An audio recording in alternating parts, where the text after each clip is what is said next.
Zap Crypto. Tous les jours, toute l'actu crypto au même endroit. Et pour me soutenir, abonne-toi et active la cloche pour ne pas manquer le prochain Zap Crypto. Bonsoir la cryptosphère. Alors oui, j'ai encore une bonne excuse pour aujourd'hui. Je suis en retard à cause de Moïd. Alors surtout, je veux rien vous spoil, j'ai juste fait une petite demande au Café du Coin. J'attends leur retour et je vous ferai un petit teasing. Et si tu es en train de te demander qui est Moïd, c'est parce que tu n'es pas encore abonné au Café du Coin. Je t'invite vivement à les suivre sur Twitter, mais surtout sur YouTube. Allez, on passe vite à notre Fear and Greed Index qui est aujourd'hui à 26, toujours dans la peur, mais on gagne un petit point. Bon, on est en bear market, on essaye de se remonter le moral comme on peut. Et le marketeur d'Orflow en recherche d'achat. Une dernière petite chose, je vous ai mis un petit passage de mon Bitcoin et mon couteau qui essaie de faire un lien entre le rachat de Twitter d'Elon Musk et le projet Elrond. Alors si vous adorez enquêter, si vous adorez essayer de faire des rapprochements entre telle chose ou telle chose qui ont été dites, comme NoFoMo par exemple qui me dit « Ah mais regarde, si on enlève le R et le D d'Elrond, ça fait Elon. Tiens, c'est marrant ça !» Alors voilà, si tout comme lui tu adores ce genre de déduction, je vous invite vivement à aller voir la vidéo en entier, elle est juste géniale. Et évidemment, ceci n'est en aucun cas un conseil en investissement pour investir dans Elrond ou toute autre action que détiendrait Monsieur Elon Musk. Allez, sur ce, je vous souhaite un excellent zap, c'était Zap Crypto. Donc live dimanche à partir de 18h sur la chaîne Twitch du Café du Coin.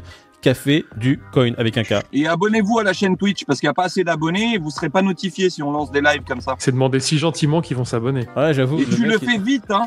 Sinon, ça. Attention si ça continue, hein. Abonne-toi à la chaîne Twitch. Ne nous oblige pas à live à 18h le dimanche. Au final, qu'est-ce qu'on a vu dans cette vidéo ? Chaque année, on voit apparaître un nouveau narratif anti-Bitcoin, une nouvelle raison pour expliquer pourquoi Bitcoin est inutile ou obsolète. Et le dernier en date, c'est que le prix du Bitcoin est corrélé au marché action et que ça veut dire que Bitcoin est manipulable, contrôlable et donc qu'il ne sert pas à grand-chose finalement. Bien sûr, il y a une part de vérité dans cette affirmation. Le prix du Bitcoin semble être corrélé aux actions en ce moment, dans une certaine mesure. Mais dans cette vidéo, j'ai essayé de vous expliquer que, d'abord, cette notion de corrélation est beaucoup moins importante que ce que certains veulent nous faire croire. Ensuite, que rien ne nous laisse penser que cette corrélation va continuer sur le moyen et sur le long terme.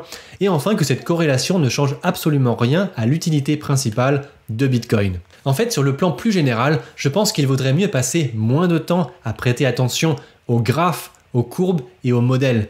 Pourquoi ? Parce que par définition, ils nous informent surtout sur le passé et ils ne sont pas vraiment en mesure de nous dire grand-chose sur le futur. La meilleure question à se poser selon moi, ce n'est pas de se demander ce que tel graphe ou tel modèle va me dire sur le futur du prix de Bitcoin. La meilleure chose à se poser comme question selon moi, c'est plutôt est-ce qu'il y aura plus de demandes pour du Bitcoin dans le futur ? Et si oui, pourquoi ?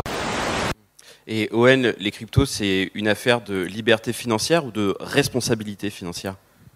Le problème, c'est que les deux sont liés en fait. Donc si n'importe qui peut dépenser son argent et faire ce qu'il veut de ses moyens financiers, il peut également dépenser une fortune pour faire quelque chose d'inutile en quelques heures sans consulter personne et perdre totalement tout ce qu'il a. Donc c'est le problème parce que du coup il y a cette promesse de liberté financière, d'inclusion que proposent certaines crypto-monnaies. Il y en a beaucoup d'autres qui ne sont même pas sur ces créneaux de valeur. Et il y a également le fait que pour pouvoir avoir cette liberté financière et cette fameuse inclusion à l'échelle mondiale dans un système qui permet justement d'échanger de la valeur et d'en conserver, il y a également ce risque de devoir récupérer et de devenir sa propre banque. Devenir sa propre banque, c'est du coup avoir toute la liberté qui va avec, mais pouvoir faire les mêmes bêtises qu'aurait pu faire sa banque. La bonne nouvelle, c'est qu'au moins on fait des bêtises en notre nom, et ce n'est pas des gens qui les font pour nous, mais c'est vrai qu'on pourrait se demander si là, maintenant, tout de suite, est-ce que tout le monde est prêt à devenir une banque ? Et quand on voit toutes les dérives que ça apporte au niveau sécurité, au niveau responsabilité, au niveau éducation, le problème qu'il y a aussi dans la crypto sur le trading, c'est qu'il y a beaucoup de gens qui arrivent, ils sont encore moins éduqués que dans le milieu du trading. Dans le trading traditionnel, pardon. Les gens savent que le trading traditionnel, c'est un métier. Les gens savent que c'est compliqué, même s'il y a de plus en plus de personnes qui y vont. Alors là, on arrive dans la crypto, on se dit pas du tout, c'est plus du trading, c'est plus de la finance. Non, là, c'est un jeu, c'est rouge ou c'est vert, et pile ou face, et puis je sais où ça va, quoi. Donc c'est également tout ça qui va avec, du coup, la liberté, mais la responsabilité va avec, et c'est pour ça que l'éducation est une brique incontournable de cet écosystème, je pense. C'est beau quand il parle. Et j'ai l'impression sur les réseaux sociaux, en tout cas, on voit une amplification de la réussite de certains, ils font beaucoup de bruit avec ça, mais de l'autre côté, les perdants, on les entend pas trop. Est-ce que ça joue vraiment sur cette histoire de fantasme, de réussite facile ? Pour le coup, totalement. Quand quelqu'un perd de l'argent, il est gêné, il est mal à l'aise.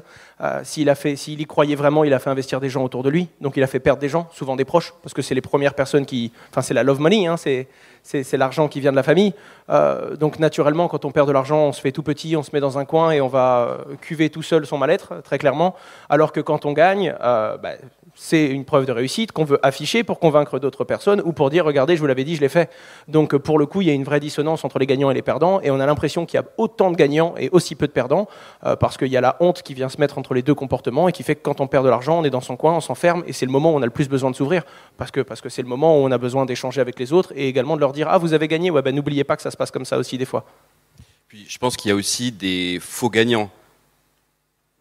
Oui, c'est un petit peu comme les comptes de paris sportifs sur Snapchat qui te disent « J'avais exactement les 12 scores du match d'hier ». Oui, mais après le match, c'est toujours facile de le commenter. C'est exactement pareil.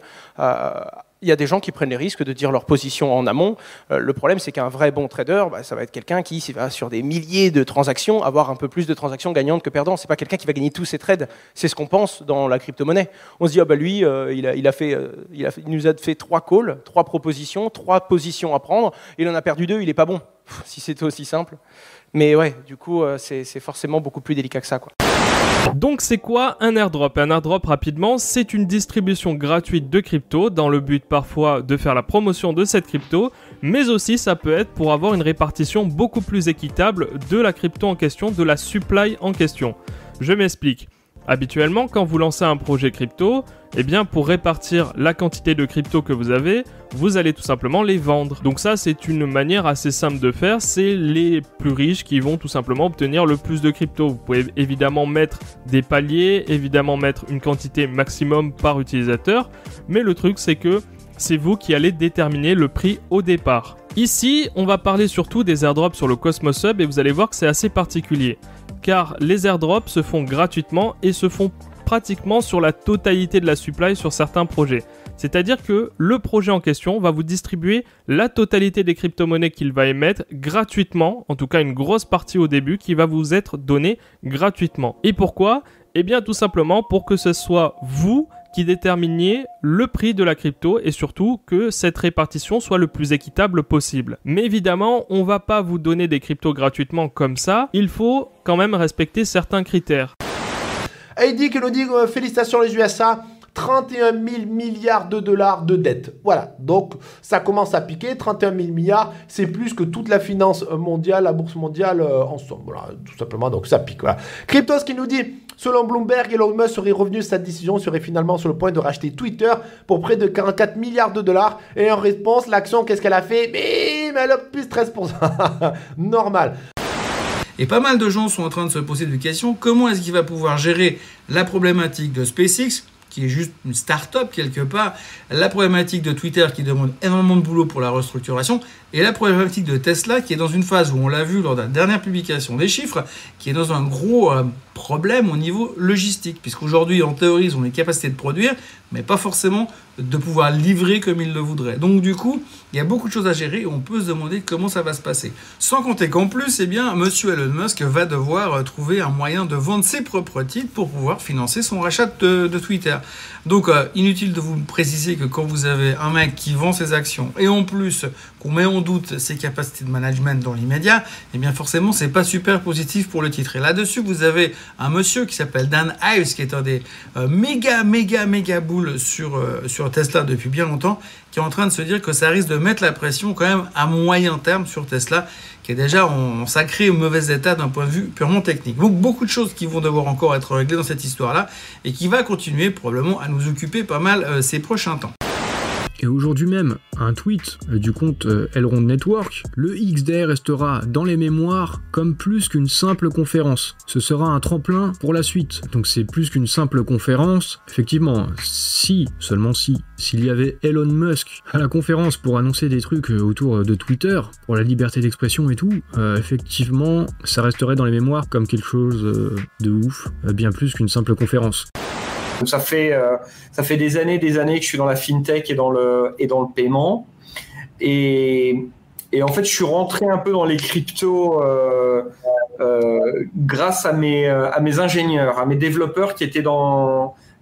et c'était un vendredi soir, je me souviens, il était assez tard, et d'habitude le vendredi soir, les développeurs, quand ils ont fini le boulot, ils jouaient à des jeux vidéo et des trucs comme ça. Et c'est là que et là les gars ils jouaient pas aux jeux vidéo. Je me dis mais qu'est-ce qu'ils foutent? Et en fait c'est là où ils commençaient, ils m'expliquaient qu'ils minaient avec mes serveurs. Et donc voilà, et donc c'est comme ça qu'ils m'ont initié à comment les cryptos marchaient, etc. Et d'ailleurs mes premières cryptos, je les ai achetées auprès de mes ingénieurs.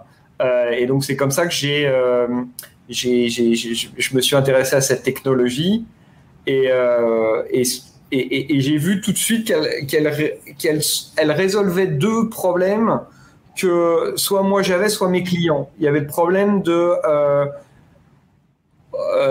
tous les problèmes de fraude qu'il y a sur les cartes de crédit, ce qu'on appelle les chargebacks en anglais, donc toute cette fraude où quand un utilisateur, quand quelqu'un utilise une carte bleue volée par exemple, c'est le commerçant qui prend à sa charge l'impayé. Donc quand on est dans un business comme le business de Fabrice où on vend du contenu digital, la perte elle est pour soi, elle est nette, elle est sèche. Et avec les cryptos, l'avantage c'est qu'il n'y a pas de ce type de problème. Et l'autre problème que j'ai vu, qui est plus un problème B2B, qui est entre entreprises, c'est de pouvoir faire un paiement temps réel à travers les frontières, en cross-border. Aujourd'hui, je ne sais plus combien, 300 trilliards de dollars qui passent à travers le réseau SWIFT.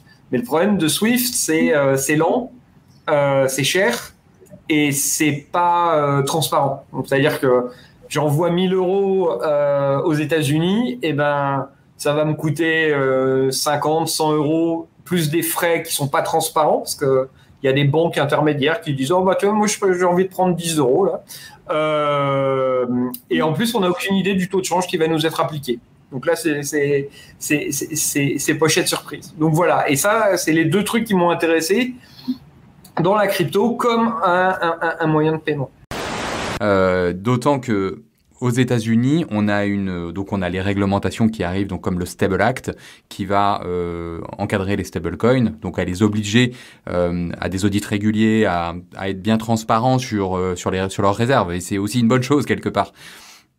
Mais on voit aussi des attaques en règle.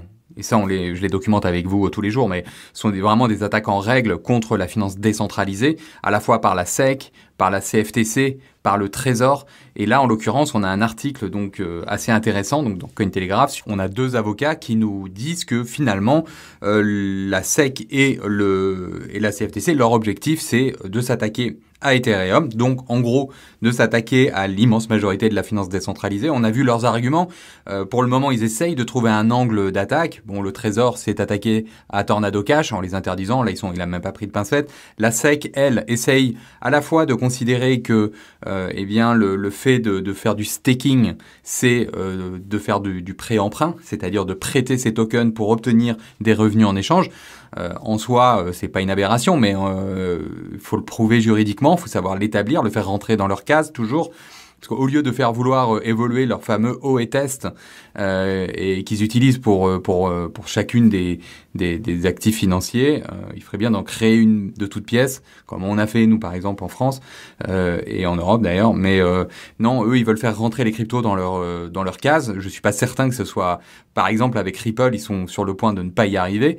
Avec Ethereum, on va voir ce que ça va donner. En tout cas, ça c'est le premier point. Ils essayent de dire que le staking c'est du prêt.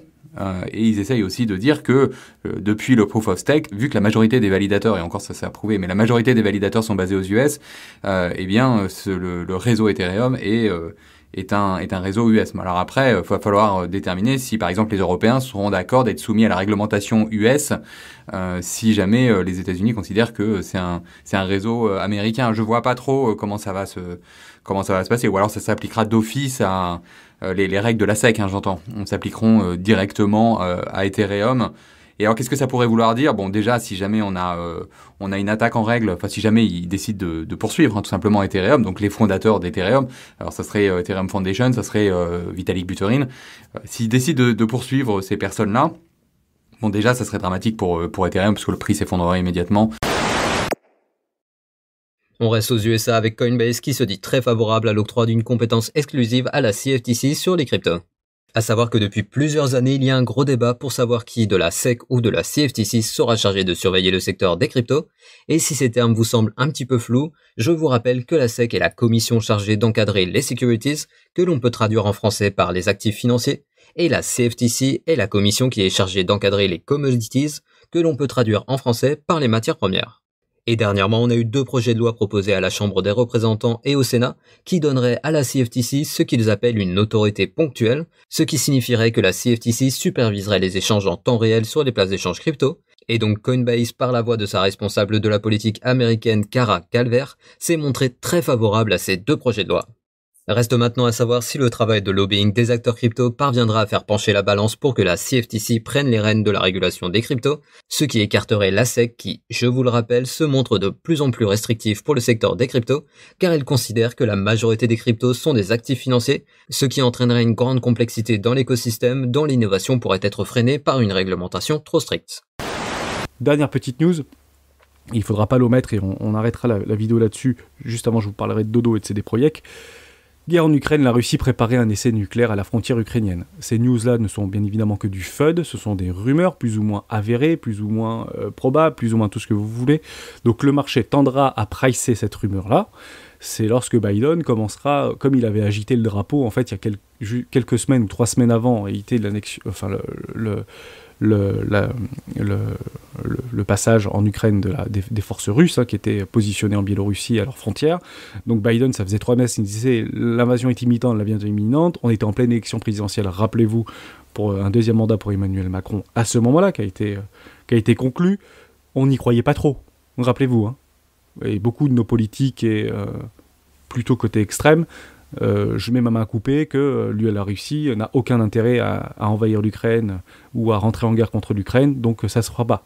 Bon, finalement, ils n'ont pas eu raison, ces gens-là, et ça coûte cher au niveau des voix électorales, bien évidemment, mais attendons réellement le dernier moment, quoi. L'étincelle.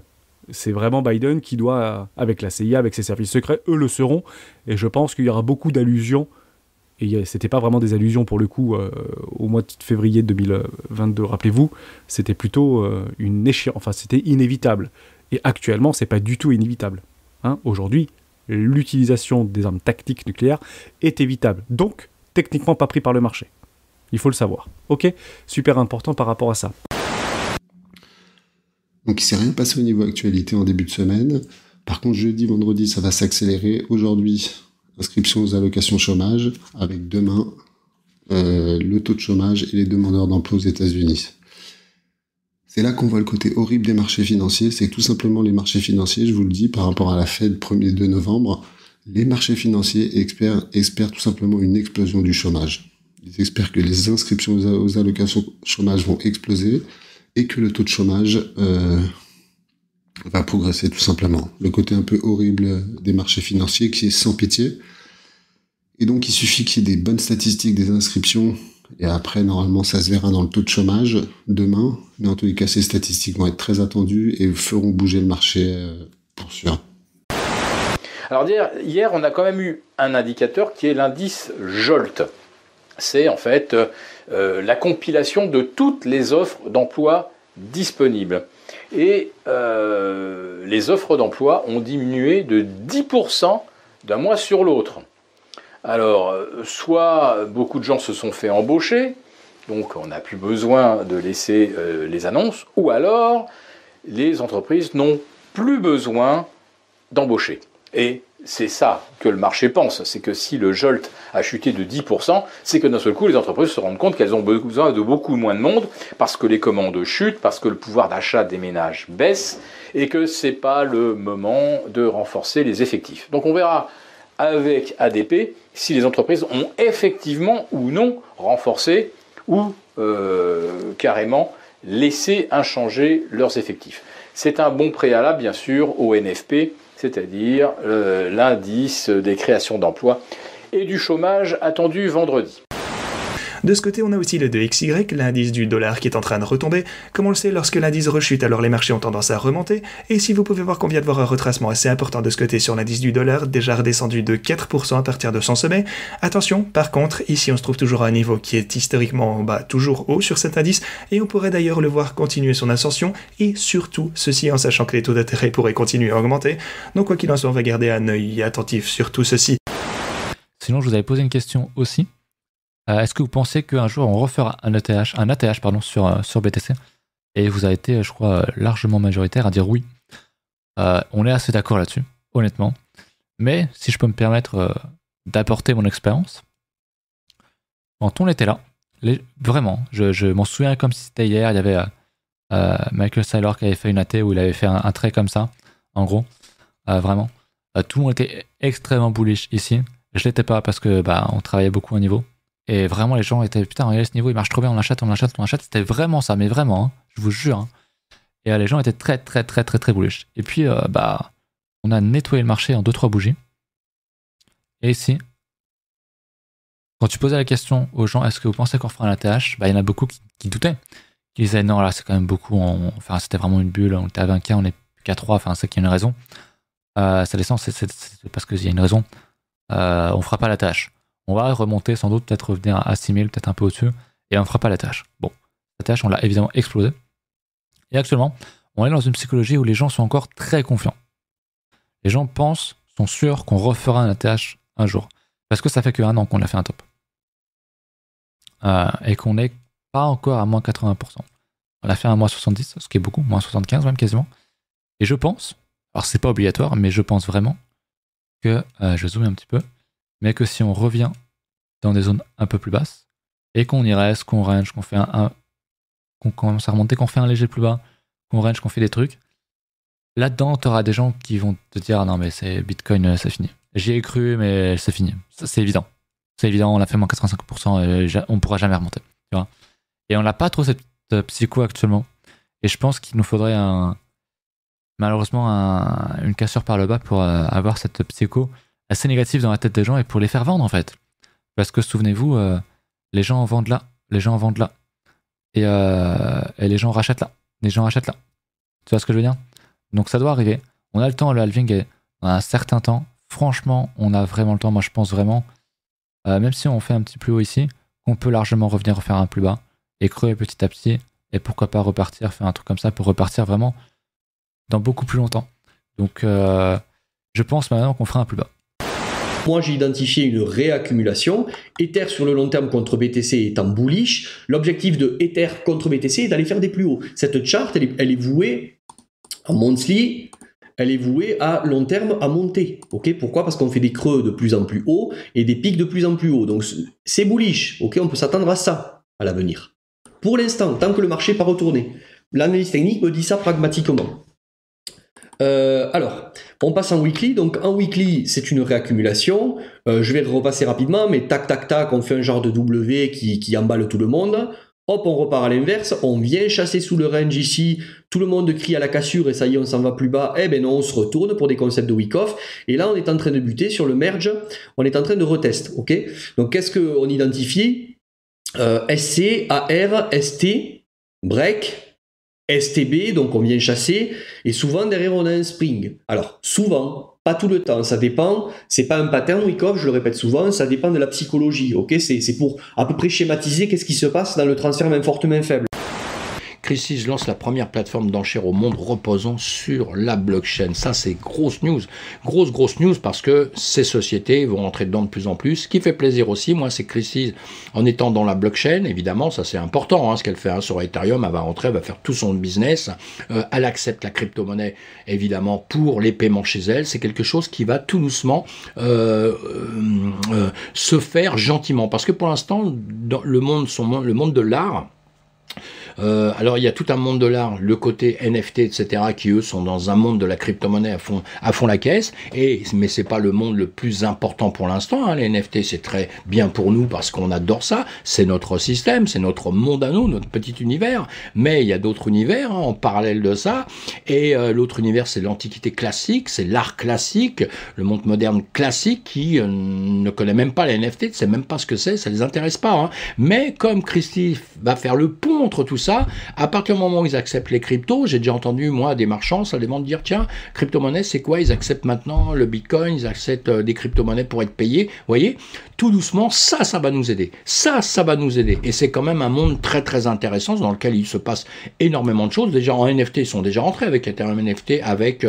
Diana Sinclair, hein, on en a parlé dans quelques temps, je vous avais donné les news, et donc ils s'impliquent, et on va avoir plus de marchands, et le monde de l'antiquité, le monde de l'art va rentrer de plus en plus dans la crypto-monnaie, hein. C'est le petit bilan que j'en fais, et ce serait bien que dans quelques temps on puisse acheter, vous voyez, un vase qui a été vendu 9 millions là il y a quelques jours justement, Fontainebleau, un vase qui a été vendu 9 millions, ça aurait été bien qu'il soit payé en BTC. Maintenant ça poserait quand même un problème, hein, parce qu'un vase de 9 millions qui serait payé en BTC là ce week-end, 9 millions en BTC à raison de 20 000 euros le BTC, le problème c'est que si le BTC monte de 100%, c'est-à-dire imaginons que le BTC il arrive à ses 40 000 $, celui qui a acheté ça à 9 millions avec ses BTC, il fera peut-être la tête quand il aura monté au double, parce que ces BTC auront monté, mais lui il les a dépensés, hein, donc ce qu'il a dépensé là, ça vaut le double, ça vaut machin, mais le vase il n'aura pas multiplié par 2 pour ça, hein. Vous voyez,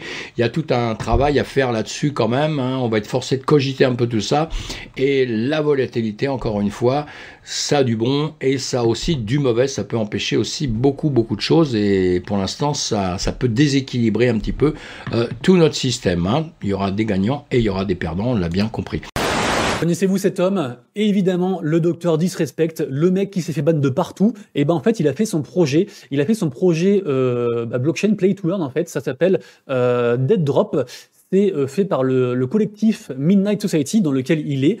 Et du coup, donc, ce sera forcément un FPS, mais ce sera un FPS vraiment tryhard pour les hardcore gamers, les gens qui veulent passer 24 heures sur 24 derrière leur PC pour tuer des gens et puis grimper le ladder et devenir riche. Donc du coup, voilà, ce sera forcément un gros projet parce que c'est quand même le docteur Disrespect qui est derrière. Du coup, il ramène toute sa commu. Du coup, ça risque d'être un gros délire. Il y a déjà des gens qui peuvent tester le jeu, notamment il y a des gens célèbres comme par exemple CryptoStash qui sont invités à tester le jeu. Si vous voulez vous tester le jeu, vous pouvez vous procurer un pass du coup Midnight Society Founders Access Pass. Par contre, le prix a quand même un petit peu augmenté. Le prix actuellement du floor price est à 0,26 ETH et en tout cas, ça augmente un petit peu. Donc du coup, voilà. Donc je pense bon gros délire. Alors, ce zap t'a plu? Dis-moi en commentaire quelle est l'actu qui t'a le plus intéressé. Et si tu as manqué les actus d'hier, retrouve juste ici le zap crypto de la veille.